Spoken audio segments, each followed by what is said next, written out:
वो माँ बेटे ऐसे ही बातें कर रहे होते हैं कि उनके दरवाजे पर जोर जोर से दस्तक होती है और फिर छोटी चिड़िया दरवाज़ा खोल देती है। अंदर आ जाओ, मुझे तुम्हारा सब पता है। बहुत मगरूर है चिड़िया।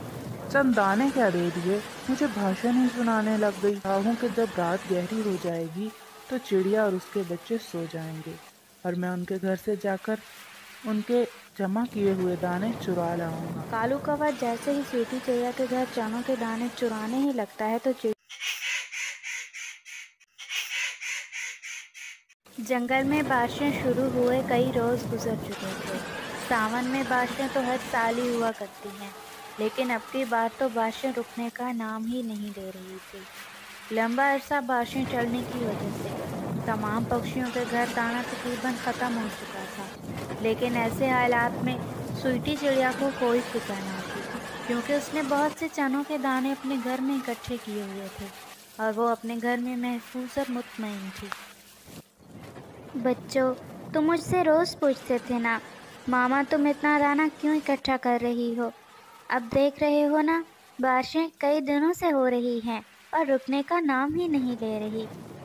हमें अपने अच्छे वक्त में बुरे वक्त का ख्याल रखना चाहिए, ताकि जब बारिशें हों, सूखे का समय हो या कोई भी बुरा वक्त आ जाए, तो हम कभी भी किसी के मोहताज ना हों। वो माँ बेटे ऐसे ही बातें कर रहे होते हैं कि उनके दरवाजे पर जोर जोर से दस्तक होती है। मामा, ये कौन है इतनी रात को हमारे दरवाजे पर? पता नहीं बेटा, मैं देखती हूँ। कौन है? चिड़ियापी, मैं हूँ कालू कौवा। आपके साथ वाले दरख्त पर रहता हूँ। मैं बहुत मजबूर होकर आपके पास आया हूँ। आप प्लीज मेरी मदद कीजिए, मेरे बीवी और बच्चे भूखे हैं। और फिर छोटी चिड़िया दरवाज़ा खोल देती है। प्यारे दोस्तों, क्या आपने मुझे सब्सक्राइब कर लिया है?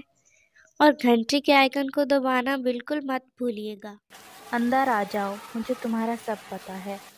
तुम कोई काम करते नहीं हो अच्छे दिनों में, और जब बारिशें, सूखे का समय या कोई भी बुरा वक्त आ जाए तो तुम ऐसे ही मांग तांग कर गुजारा करते हो। अब अगर मुझे तुम्हारे बच्चों का ख्याल ना होता ना, तो मैं तुम्हारी कभी मदद ना करती। बहुत बहुत शुक्रिया चिड़ियापी।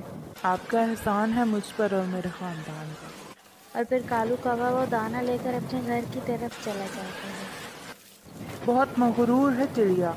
चंद दाने क्या दे दिए, मुझे भाषण ही सुनाने लग गई। क्या कह रही थी ये चिड़िया? यही कि तुम कोई काम नहीं करते, अपने अच्छे वक्त में बुरे वक्त का ख्याल नहीं रखते, और जब भी बारिशें हो जाएं या कोई सूखे का समय या बुरा वक्त आ जाए तो तुम ऐसे ही मांग तांग कर गुजारा करते हो। तुम छोड़ो इसकी बातें, 2-4 दिन की ही तो बात है। बारिशें रुक जाएंगी तो कौन पूछेगा इस चिड़िया को। और फिर कालू कौवा और कावी दाना खाकर और अपने बच्चों को खिलाकर सो जाते हैं। बारिश थी कि लगातार हो रही थी। पूरी रात ऐसे ही गुजर जाती है और अगले दिन भी बारिश रुकने का नाम नहीं ले रही थी। कालू, हमारे पास कोई दाना नहीं है। रात को जो तुम दाने लेकर आए थे ना स्वीटी चिड़िया से, वो तो रात को ही खत्म हो गए थे। अब बच्चे फिर से कुछ मांग रहे हैं खाने के लिए।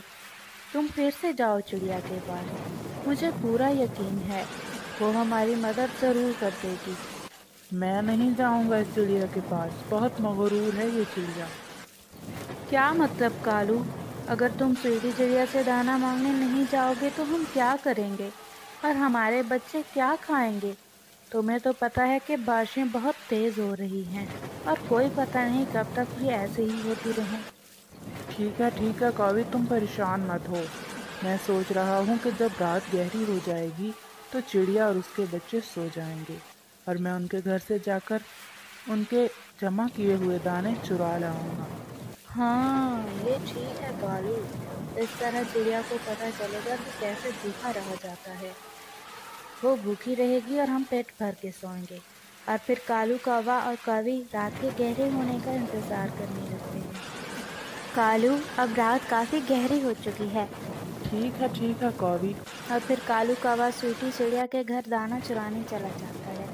कालू कौवा जैसे ही स्वीटी चिड़िया के घर चनों के दाने चुराने ही लगता है तो चिड़िया की आंख खुल जाती है और वह जोर जोर से चिल्लाने लगती है, चोर चोर चोर। कालू कौवे, तुम्हारी हिम्मत कैसे हुई? इस तरह का काम करने की? तुम्हें ज़रा शर्म नहीं आती? जब भी तुम्हें ज़रूरत होती है तो मैं तुम्हें दाना देती हूँ, लेकिन तुम फिर भी अपनी हरकतों से बाज ना आए और चोरी करना चाही। मामा, कावे अंकल मजबूर होकर आए हैं हमारे घर। हमारे पास तो दाने हैं, आप उनकी मदद कर दीजिए। ठीक है बेटा, ये लो कालू कौवे, ले जाओ दाने, तुम कभी नहीं सुधरोगे। और फिर कालू कौवा स्वीटी चिड़िया से दाने लेकर अपने घर की तरफ चला जाता है।